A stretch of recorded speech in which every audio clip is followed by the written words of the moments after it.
and welcome to Newsroom. We're coming to you live from Islamabad and I'm Sharmeen Ali.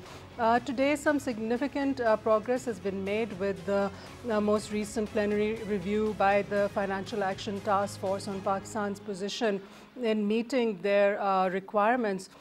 It is expected that Pakistan will be avoiding the FATF blacklist, and that announcement should be coming shortly. Malaysia, Turkey and China have all expressed their support for Pakistan and have ensured that Pakistan does not get onto the blacklist. And statement from the Chinese Foreign Affairs Ministry has said that they support Pakistan in the FATF process that's going on at the moment. So we'll be hearing about what decision has been made exactly later, but it is expected that Pakistan is now going to remain on the grey list on an ongoing basis still, whatever time is determined. We'll find that out. And also, in another story, US congressmen have again criticized the situation in Indian-occupied Kashmir and their concerns over the detainees, which are the political detainees, which are there in that region in Indian-occupied Kashmir. The fact that the situation there is still very dire, and 6 months of curfew and internet blackout. Some amount of services are restored. However, the region has taken a huge economic hit due to these restrictions, and particularly the telecommunications industry. Any business that operates on that has taken a huge hit as well. So we've seen a lot of concerns by the US congressmen, various ones in the past, and now even we're seeing the Democratic Party, many of the presidential nominees have also expressed their concerns about the treatment that is being meted out to the Kashmiri people in Indian-occupied Kashmir, including Senator Bernie Sanders. So we'll be talking about that in our program today as well. It is imperative for us to keep reminding our viewers to keep on vaccinating their children for polio, the ones who have not had a vaccination, because 2 new cases have come out of Punjab, one of a 14-year-old girl and one of a 4-year-old child. Although polio, when it hits an older child, is not necessarily that damaging as it is with younger children, but it still can also affect older children. So these 2 new cases, because they were contracted by the children in 2019, are included amongst the 2019 cases, which have now become 124 cases last year, 146 cases in 2019. And for that reason, and due to the fact that early in this year also we're seeing new polio cases, primarily they're from the KPK province. So please ensure that your relatives are people who are educated. It's not just people who are uneducated who are preventing their children from getting the proper polio vaccination. So please ensure that those children get the vaccination. So now we'll begin our program. And one other story actually that is very important is today is World Mother Languages Day, because today is a day that's observed all over the world to make sure that our mother tongue is honored, because of the fact that that is what ensures cultural diversity.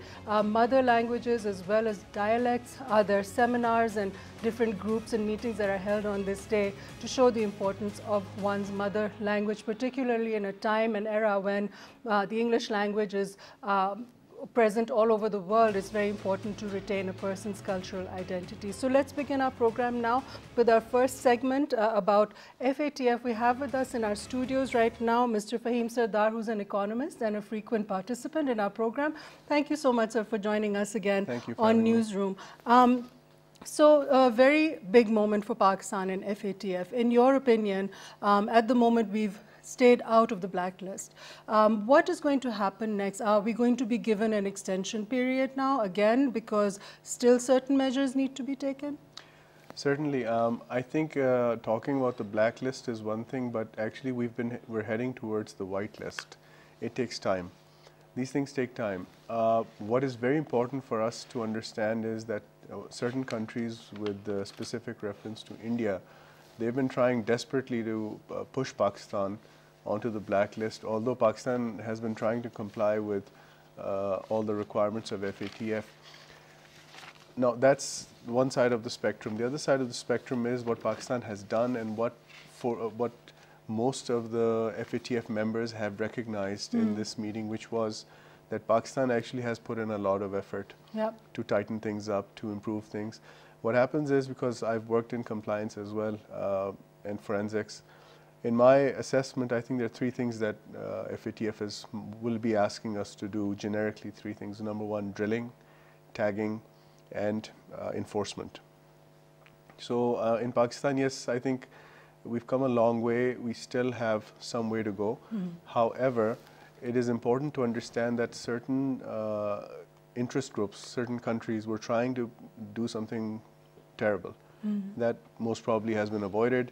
We are moving towards the white list. That will, I think, take at least 1 or 2 more meetings in my assessment. Right. So Pakistan was put on the grey list in June 2018, and then we were given till October 2019, and then another further extension period of 4 months. And at one time, there was a grave risk that Pakistan may be put on the blacklist, the implications of which are very serious, because we know Iran and North Korea are also on that blacklist, and that would have significant economic consequences for the country. Dire economic consequences, because let's just look at what happens. You cannot transact internationally. Others cannot transact internationally with you. You have to start going into barter. You have to go through other countries. So you basically become a hostage to the situation. So what Pakistan did was we just accelerated our compliance capacity, our transparency capacity, and actually it would have been nice had we done this a little earlier. But the fact of the matter is, you see, even FATF, the bottom line is, look, politics is one thing, but even the members can see that a lot of effort has been done. Now, I would like to highlight a Chinese Foreign Office statement in the previous quarter. They said something very interesting. They said, and we've covered it in our publications, which we have in front of us, that they urged FATF to remain neutral and not be coerced by other countries' attempts to influence the situation. Because, I mean, if you look at the structure of FATF, it is a very helpful structure, but sometimes you get the feeling that there's a bit of politics going on. So the kind of compliance, very frankly, that Pakistan has done up till now, let's say in the past 2 years, many countries aren't going that far. But they're in the white list. It seems a little bit biased, because you see that prior to this, Pakistan was on the white list. It was off in any FATF list. And then in 2018 in June, suddenly they put Pakistan on the grey list after you saw the growing influence of India around the world with the West, particularly the FATF countries, the member countries. That's true. And Pakistan plays a critical role, will be playing a critical role, which certain countries need to accept. And you see, FATF is one thing, but it has radiating effects on other things: economics, society, regional politics. And Pakistan is a regional player. It's not a localized country. So it's very odd to believe that, you know, Pakistan will just be put on the blacklist.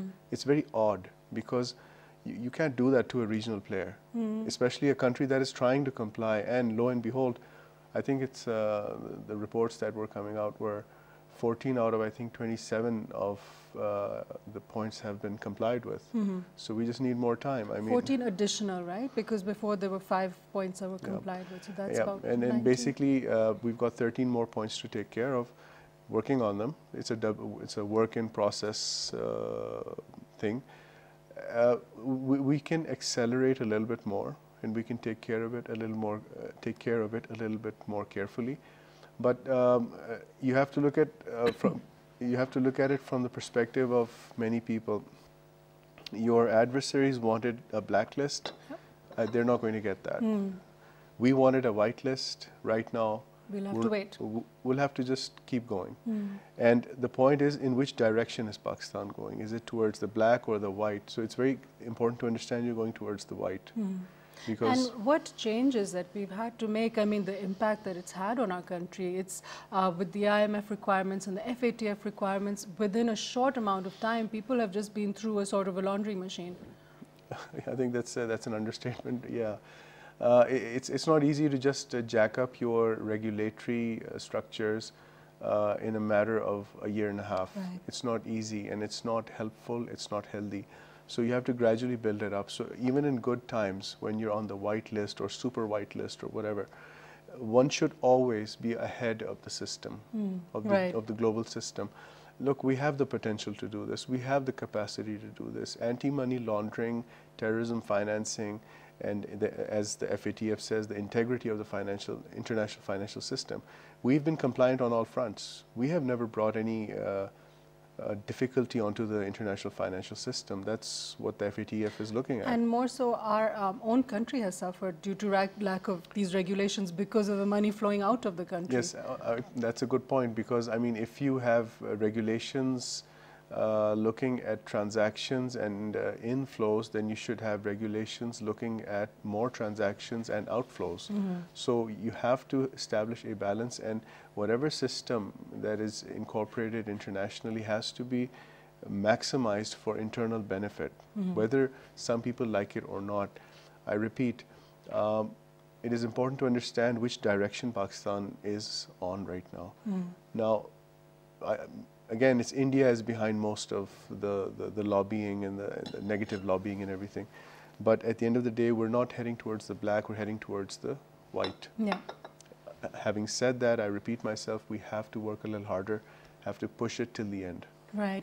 Okay. And now there's still a chance. Let's just get into like recent days, what happened, which was significant for FATF, the review that Pakistan's undergoing, the arrest of Hafiz Saeed. That was a big move on the part of Pakistani courts. And this was a big figure that was, there was a demand of India and the United States that he be arrested, and the leader of the JUD. So days before this plenary.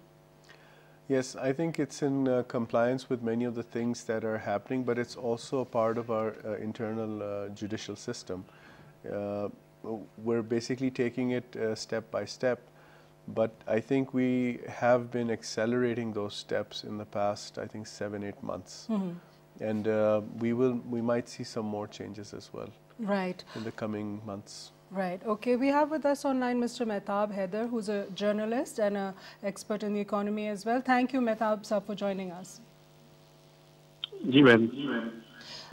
So what, in your opinion now, do you think is going to happen next? Because some legislation still needs to be made, which recently was told by the economic team that's responsible for FATF, which will take months also. What are the steps now will Pakistan be making if we remain in the grey list in the coming future? I think FATF has not yet announced, but there are sources who can confirm that Pakistan has been continued to place on the grey list for next few months.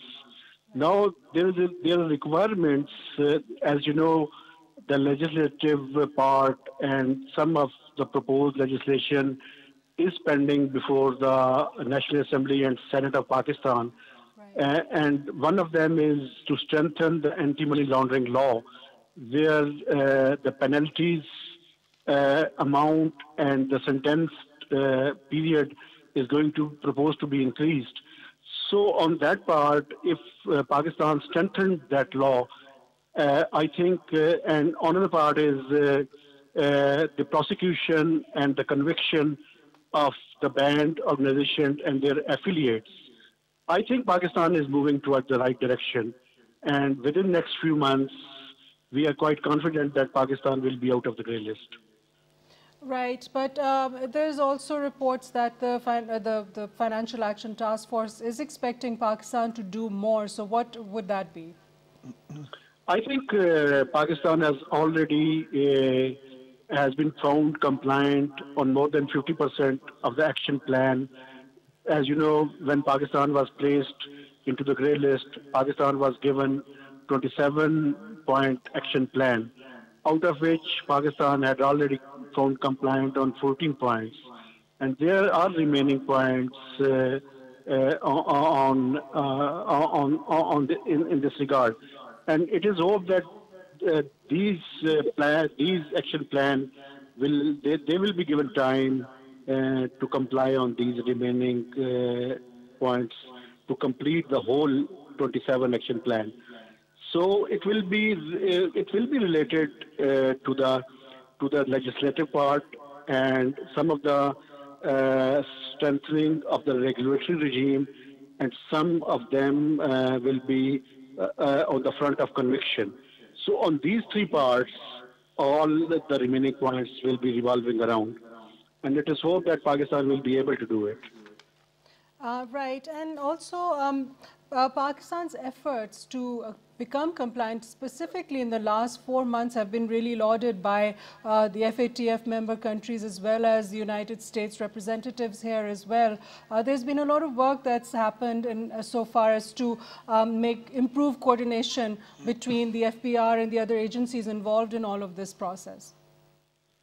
Yes, on central government level, and there is also good coordination between the provinces and the center, especially on part of the law enforcing agencies and on the part of CTDs.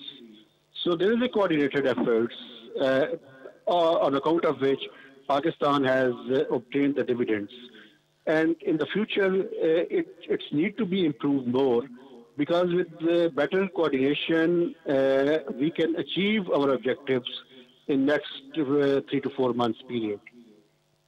Right. Thank you, Mehtab Haider Saab, for joining us online. Fahim Saab, now I wanted to ask you, we're talking about all the improvements we've made and what's to come. One of the main things about, anti-money laundering and terror financing is all the charitable donations that Pakistan is a very, very big on charity. Pakistanis give a lot of charity. So the charitable donations that are made, how is that ensured that it does not get into the right hand, into the wrong hands, gets into the right hands? Many people will walk into a shop or any charity and just give their sadaqah and whatever charity they want to. So how can we ensure that those are going to the right hands? I think through proper scrutinized registration of the charitable organizations, and I have seen that in my own experience, that very recently that the federal government, the provincial governments are actually scanning everything. Okay. They're scanning organizations, and they are immediately shutting down anything that is not compliant or anything that could not be verified to be absolutely transparent, or if they have a bit of a doubt that it's not going to comply as per law. So once again, if the organization is properly registered as per the laws of Pakistan, as per the amended laws of Pakistan, there shouldn't be much of an issue. Giving charity is, I don't think, the issue. I think the charity going into a gray area where you don't know where it's going, let's forget FATF for a second. It's in our interest to know where our money is going. Yeah. It's in our interest to know who in Pakistan gets this.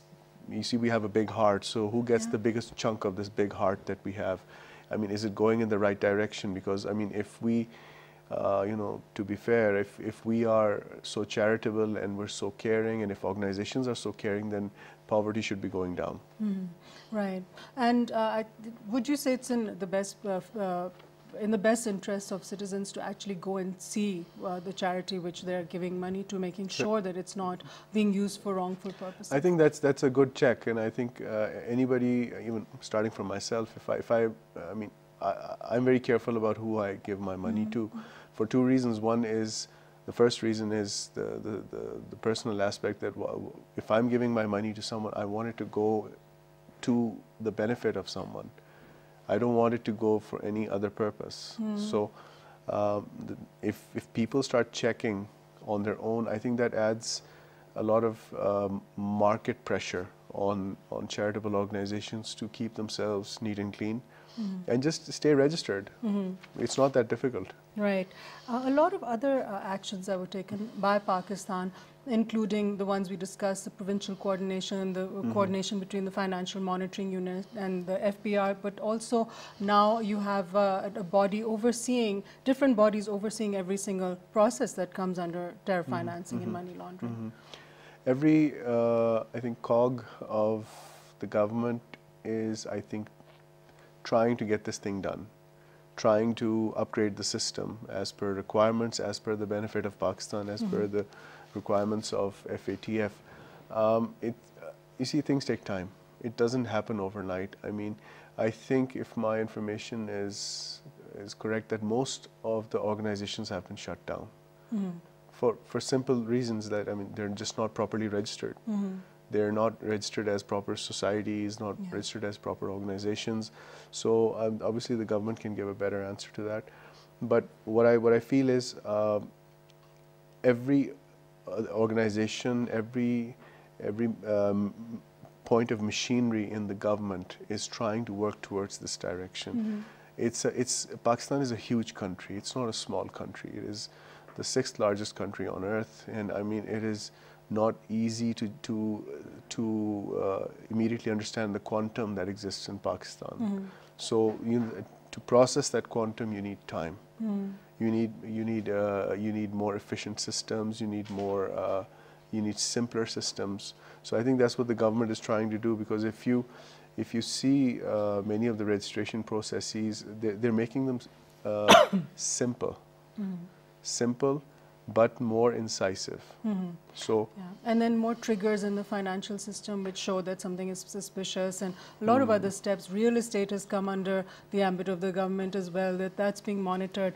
But that's the end of this segment for today, this part of the program, and we'll be going on to our next segment. So thank you so much, Fahim Saab, for joining us again. Thank you. And viewers, stay with us, please. After the break, we'll be back and we'll be discussing the different statements made by US congressmen about the laws and the lockdown in Indian occupied Kashmir and what the people there are suffering. Stay with us, please.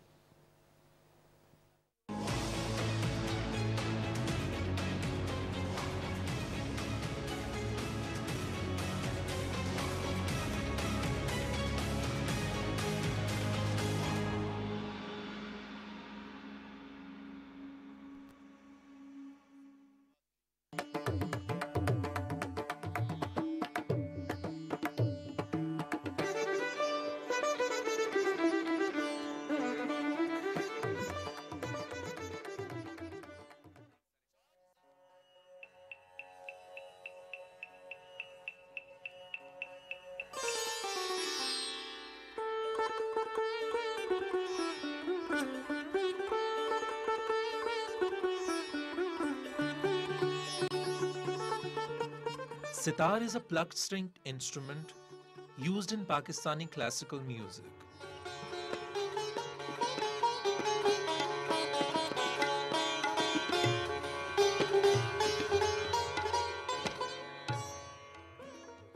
The instrument flourished under the Mughal Empire. Sitar is named after a Persian word, setar, meaning 3 strings. It derives its distinctive timbre and resonance from sympathetic strings, bridge design, a long hollow neck, and a gourd-shaped resonance chamber. There are many popular modern styles of sitar, offered in a variety of sub-styles and decorative patterns.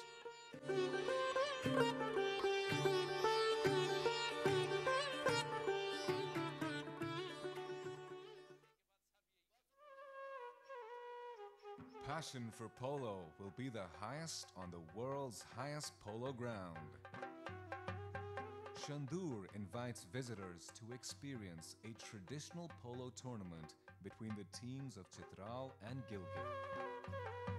The tournament is held on Shandur Pass, the highest polo ground in the world, at 3,700 meters above sea level.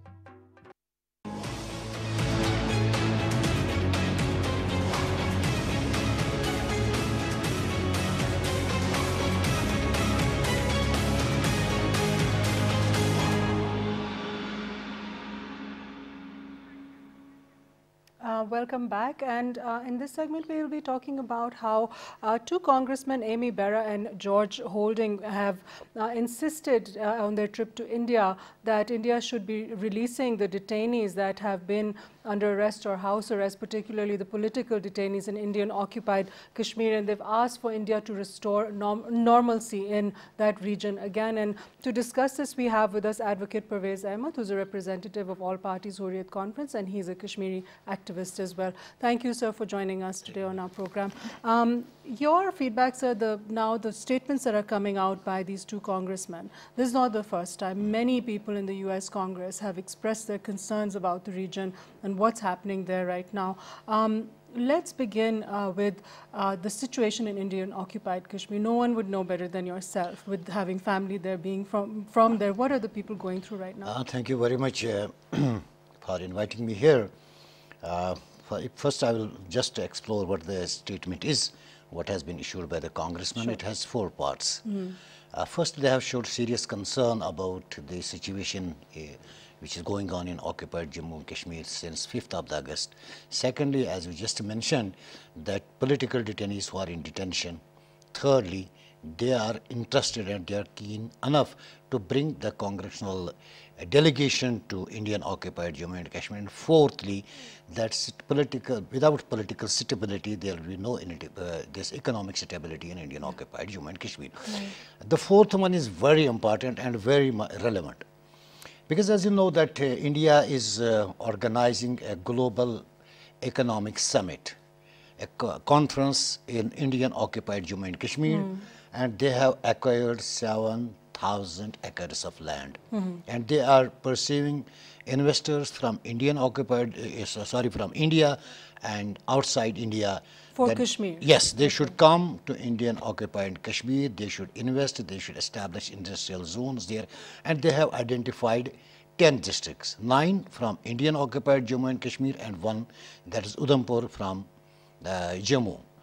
So this is after the revocation of Article 370 and 35A. Yes. Once it's lost, they've taken away its autonomous status and they're allowing outsiders to buy property there. This is next. This is the intention. So this today's statement from these 2 congressmen is very relevant, and it is a clear message to the Indian investor as well as the investors outside India that there is no political stability. Because you see, between the lines they have said, until and unless there is a political stability. So it means they are clear enough that there is a political instability in occupied Jammu and Kashmir. This is number 1. Secondly, we have seen that when they have talked about detentions, because you know there are different reports, but what is the exact figure which all parties when Hurriyat conference has collected from different sources, the number is more than 13,000. But what is the situation that once most of the people have been detained under Public Safety Act, that is a draconian law, and unfortunate thing is that even if the courts quash these detention orders, the people are again arrested and again detained under the same Public Safety Act. We have the example of the Srinagar High Court Bar President Mian Abdul Qayyum. There was an FIR registered against him in 2008 and another in 2010. For that FIR, he was detained earlier in 2008, 2010.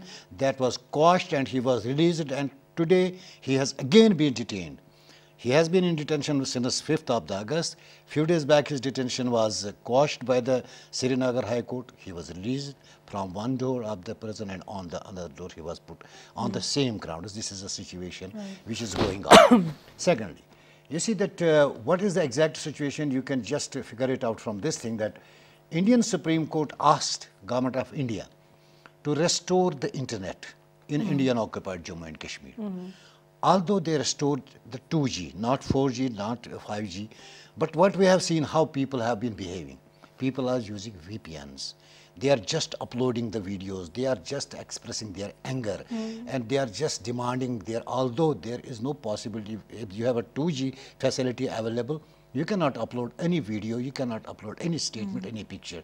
People are taking the risk and using the VPNs, although India has banned it. But they take the risk and they upload, and people are being detained. So, right now in Indian occupied Kashmir, are there protests and things like that? Because right now the CAA and the NRC have kind of overshadowed what was happening in Kashmir before the attention was there. The focus is now shifted to the rest of the country. So are there protests and unrest in Kashmir? How? You see that there has been a statement day before yesterday, there has been a statement from the Secretary General United Nations, Antonio Guterres, when he asked in India and Pakistan just they should sit and he is ready to be a facilitator, although he didn't say he will be a mediator, but India rejected that statement. We have seen that there is another MEP from Europe 2 days back on Monday, when she was going to Indian occupied Jammu and Kashmir. It is Deborah Ibrahim. She is the MEP, and as well as she is the chairperson of the All Parties Parliamentary Group of the European Parliament. And when she just landed in New Delhi airport, she was sent back, although she had the 2 years multiple visa. And you just see there is the newspaper, it is widely circulated newspaper, the Quinch. In this, the Shashi Tharoor, she was the Indian parliamentarian from Tiruvananthapuram, and he has been Under Secretary General of the United Nations. And you just see his article in that newspaper. He has said that why India is secured, why it does not allow the foreigners to visit Indian occupied Jammu and Kashmir. There is a reason, because India is secured. It does not open the land to any of the any NGO or any independent observer. So they have sent her back. And you see, Pakistan has the same delegation, the same lady is in Pakistan, and she has been allowed and she has been permitted to visit Azad Kashmir, and she can go. She is free to meet everybody. So why India is secured. India knows that situation on the ground is not peaceful. There is political unrest, and people are not ready to go with India. Although India has occupied the land of occupied Jammu and Kashmir, but so far they failed to occupy the hearts and minds of the people of Right, and all of this was done under the sort of pretense that it's going to bring economic prosperity to the region. Yet we're seeing that businesses are suffering, handicrafts, the agriculture over there is suffering, that trade is, tourism is suffering, and then telecommunications is badly suffering as well. When we talk of the economy, because I am the son of the soil, because I am from Pulwama, district Pulwama, that is in Indian occupied Jammu and Kashmir, we have our lands, my parents are living there. My parents were not in a position to pluck the apple from their trees, and it was all rotten. So this is the how I was talking to my parents day before yesterday, that they were very much disappointed that how India is behaving. Even they don't allow us to pick the fruit from our gardens, and they are not allow, although they have almost, you see on different Indian news channels, you are just seeing that there is no curfew, but there is a curfew, indirect curfew, because when you have imposed section 144 of the Criminal Procedure Code, it is almost a curfew. You do not allow people to come out, you do not allow people to express themselves, but people are resisting by one way or the another way. You see the Indian, you see there are, we have seen that it is not only those who have spoken against India. There are now newspapers from right-wing, left-wing newspaper. You have seen The Guardian, at the same time Economic Times, and you have seen that Washington Post. These are from right and left. Every newspaper has written against the India and is continuously writing. So you have immediate family in Indian occupied Kashmir. What is the sort of the feeling over there amongst the people? Is there a fear that's still hanging over the region, which you hear about and read about in the articles? Of course, because people are afraid, because they are being deprived of their culture, they are deprived of their land. Of course, there is a pressure, because as I was just talking, that India has now, they are going for the delimitation. They are just bifurcating the constituencies, and already they have passed the law, that is CAA. Under this, that every Hindu has a citizenship by default. He doesn't have to explain whether he was his ancestors were living in India, where from he has come. If Hindu, Parsis, Sikhs and others, because only Muslims have been excluded. In India occupied Jammu and Kashmir, thousands of the non-state subjects are presently living, these BJP goons are living there. So definitely when they will go for the delimitation, when they will bifurcate the constituencies, this process has started, because they are going for the Panchayat elections. Although the All Parties Hurriyat Conference, even the pro-Indian political parties have just said they are not going to participate in any kind of election which India is going to hold in Indian occupied Kashmir, because after the abrogation of the Article 370, it is not, because it has lost its statehood. It will be just a glorified municipality. So people are not ready to participate in these elections. But even then, India has just started, is going for a new census in Indian occupied Jammu and Kashmir in April. And at the same time, in April, they are going organizing this global investors conference. At the same time, they are going to hold the Panchayat elections. They are just giving an impression to the outside world that everything is normal in Indian occupied Jammu and Kashmir, but at the same time they are not allowing any outsider to visit India, although we have seen after 5th of this August, even they didn't allow even Rahul Gandhi, who is the president of their own party, he was not even allowed to visit Indian occupied Jammu and Kashmir. Right. So how about the heavy-handedness of the army? Are people still seeing that in Indian occupied Kashmir right now? You see what is the situation today in Jammu and Kashmir. The people are being frisked, their mobile phones are being just checked. If they have a VPN, because people want to express their anger by any of the means they have the available, any means. If you have restored 2G and internet services on the directions of the Supreme Court, they have to express their anger. They opted for the VPN. And after that, they are uploading their sentiments on that. And this is ultimately, India doesn't like it. And definitely, this is the situation that anybody who is walking on the streets, his phone is being checked. If he's a VPN, if he has any picture about the freedom, if he has any slogan, if he has anything related to freedom movement of Jammu and Kashmir, he is being handcuffed, he is taken to a detention center, and there is a ready-made dossier already before the district magistrates from the police. They just fill their names and send them outside the state. Are women and children safe over there? No, children are, because they have themselves agreed that there are more than 144 below 18 boys who have been detained by India, but the number is more than this, because women are safe. Although they don't arrest the women, but when you are thrashing them, you are beating them, you are humiliating them, you are molesting them, it is better to keep them inside the prison. And during the night, they go inside the houses, they raid the houses, they put the men outside the house, and they are humiliating the women. It is better for them to die instead of facing this humiliation in occupied Jammu and Kashmir. Right. So now going forward, Congressman Bera, he's the chair of the Asia Pacific Group of the House Foreign Affairs Committee, and Congressman Holding is the co-chair of the India Caucus. And these remarks of theirs were made during their visit to India, where they said that Prime Minister Modi should release all these detainees and they should restore normalcy over there. And now they also want to bring a congressional delegation to occupied Kashmir. Do you think the Indian government, Prime Minister Modi's government, is ever going to allow that? No, Indian government will never allow this delegation, but although it will bring a lot of embarrassment to Indian, because we have seen in past that there was a Congress leader, I think some Jaipal is her name, and even that she's the member of the Foreign Relations Committee. Even the Foreign Minister of India was not ready to sit with her when in that meeting. She refused to sit with that lady because she was speaking against the India. And so she's the first Indian origin congresswoman in America. You see the attitude of the India. India is not even ready to sit with the people who are expressing dissent or who have spoken against the abrogation of. It will not allow, because in past they have allowed the people and the tours. We have seen the European Parliament, the right-wing MEPs they have brought to Indian occupied. There was a complete strike. They were not allowed to meet the people. Even despite that, all this, the cover, those who had a conscience, they spoke that there is a repression in India. And that was very brave of Congresswoman Pramila Jayapal. So how it is possible that you think that they will allow this Congress delegation? Because for the last 30 years, Indian occupied Kashmir is a no-go area.